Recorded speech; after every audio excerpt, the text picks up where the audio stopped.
So let's ask ourselves, clinical presentation of the various types of hiatal hernia. Type 1, which is a sliding. The most common clinical presentation are symptoms of GERD, gastroesophageal reflux disease, GERD. Okay, now what are the symptoms? You can have heartburn, you can have regurgitation, you can have dysphagia, and sometimes you can have what we call the Cameron lesions. Cameron lesions, you may, oh, what is Cameron lesions?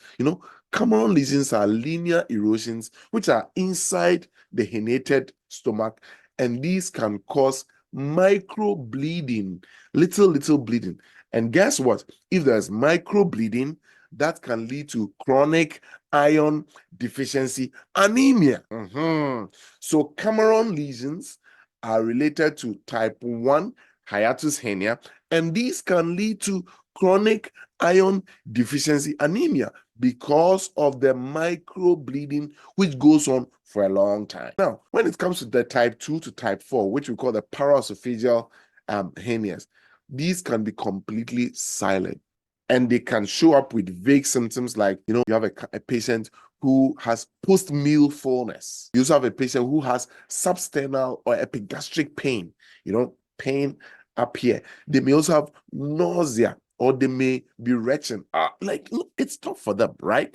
And they can also have respiratory symptoms from lung compression, because don't forget that the contents of the abdomen are trying to get through the diaphragm and then come into the chest. But the big danger that I need you to write in your books,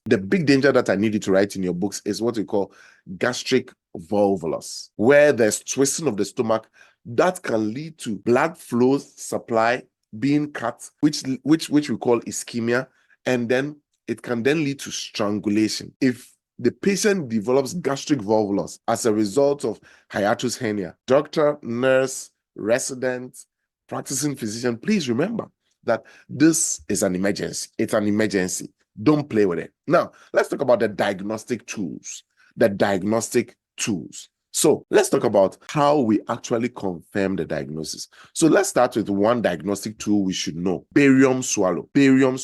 And for your board exam, what should you know about barium swallow? For medical school, what should you know about barium swallow and hiatus hernia? Is the most sensitive test for paraesophageal hernias.